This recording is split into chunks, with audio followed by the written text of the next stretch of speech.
കൊതിയൂറുന്ന ഒരു pineapple recipe കണ്ടു നോക്കാം. ഇത് തയ്യാറാക്കാൻ വളരെ കുറഞ്ഞ ഇൻഗ്രീഡിയൻസ് മാത്രം മതി.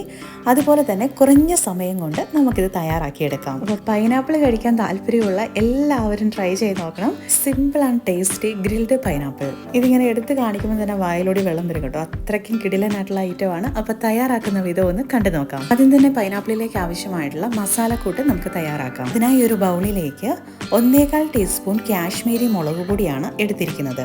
ശേഷം ഇതിലേക്ക് 1/2 ടീസ്പൂൺ കുരുമുളക് പൊടി, ശേഷം 1/2 ടീസ്പൂൺ ഉപ്പുപൊടി, ശേഷം ഇതിലേക്ക് ഒരു 2 ടീസ്പൂൺ പഞ്ചസാര കൂടിയാണ് ചേർത്ത് കൊടുക്കുന്നത്. ഈ പൈനാപ്പിൾ എത്ര മധുരം ഉണ്ടെങ്കിലും നിങ്ങൾ പഞ്ചസാര നിർബന്ധമായിട്ട് തന്നെ ചേർത്ത് കൊടുക്കണം. ഇനി വേണ്ടത് ഇതൊന്ന് മിക്സ് ചെയ്തെടുക്കാൻ ആവശ്യമായിട്ടുള്ള ഓയിലാണ്. വെജിറ്റബിൾ ഓയിലാണ് ഞാൻ എടുത്തിരിക്കുന്നത്.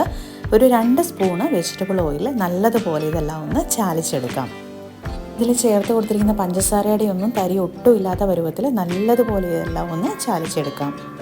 ഇപ്പം നമ്മുടെ മസാലക്കൂട്ട് തയ്യാറായിട്ടുണ്ട്. പഞ്ചസാരയുടെ തരി ഒട്ടുമില്ലാതെ നല്ലതുപോലെ മിക്സ് ആക്കി എടുത്തിട്ടുണ്ട്. ഇനി ഇത് മാറ്റി വയ്ക്കാം. ഇനി ഒരു പ്ലേറ്റിലേക്ക് പൈനാപ്പിൾ ഇതുപോലെ നീളത്തിൽ കട്ട് ചെയ്തെടുക്കാം. ഒരുപാട് കനം കുറഞ്ഞല്ല കേട്ടോ എടുക്കേണ്ടത്. ഒരല്പം കട്ടിയിൽ തന്നെയാണ് നീളത്തിൽ മുറിച്ചെടുത്തിരിക്കുന്നത്.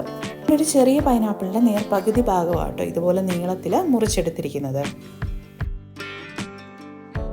ഇനി നമ്മളിപ്പോൾ തയ്യാറാക്കിയെടുത്തിരിക്കുന്ന മസാലക്കൂട്ട് ഈ പൈനാപ്പിളിലേക്കൊന്ന് ബ്രഷ് ചെയ്തെടുക്കാം. പൈനാപ്പിളിൻ്റെ എല്ലാ വശത്തും നല്ലതുപോലെ എത്തുന്ന പരുവത്തിൽ വേണം നമ്മളിത് ബ്രഷ് ചെയ്തെടുക്കാനായിട്ട്.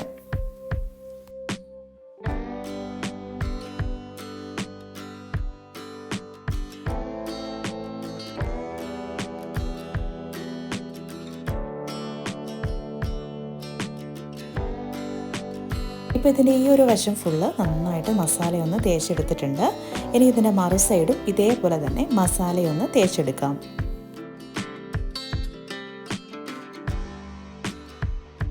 പൈനാപ്പിളിൻ്റെ 2 ഭാഗം ഇതേപോലെ മസാല തിരുമിയതിന് ശേഷം ഒരു 10 മിനിറ്റ് നേരം മാത്രം വെച്ചാൽ മതി. അതിനുശേഷം നമുക്കിത് ഗ്രില്ല് ചെയ്തെടുക്കാവുന്നതാണ്.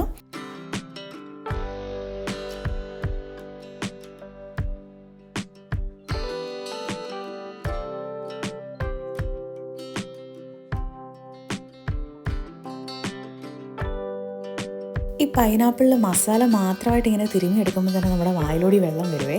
ഒരല്പം ക്ഷമ കുറവുള്ളവർക്കായിട്ട് ഒരു പീസ് ഇതിൽ നിന്ന് മാറ്റി വെച്ച ശേഷം ഗ്രില്ല് ചെയ്യാം. ഈ ഒരു പരുവത്തിൽ തന്നെ ഇത് കഴിക്കാൻ നല്ല കിടിലൻ രുചിയാണ്.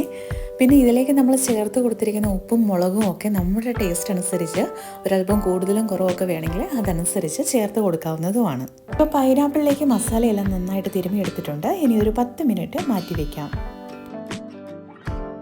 ഈ ഒരു തവയാണ് നമ്മൾ ഗ്രില്ല് ചെയ്യാനായിട്ട് ഉപയോഗിക്കുന്നത്. അപ്പോൾ ഗ്രില്ല് ചെയ്യുന്നതിന് തൊട്ട് മുന്നേ ആദ്യം ഒന്ന് ഓയിൽ ബ്രഷ് ചെയ്ത് കൊടുക്കാം.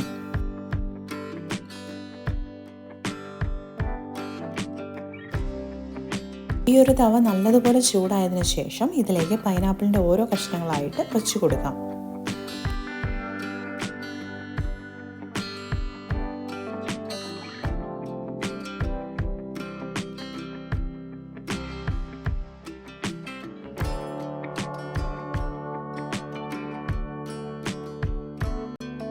അവ നല്ലതുപോലെ ചൂടായതിനു ശേഷം നമ്മൾ പൈനാപ്പിൾ വയ്ക്കുന്ന സമയം മുതൽ മീഡിയം ഫ്ലെയിമിലേക്കാണ് നമ്മൾ ചേഞ്ച് ചെയ്യേണ്ടത്.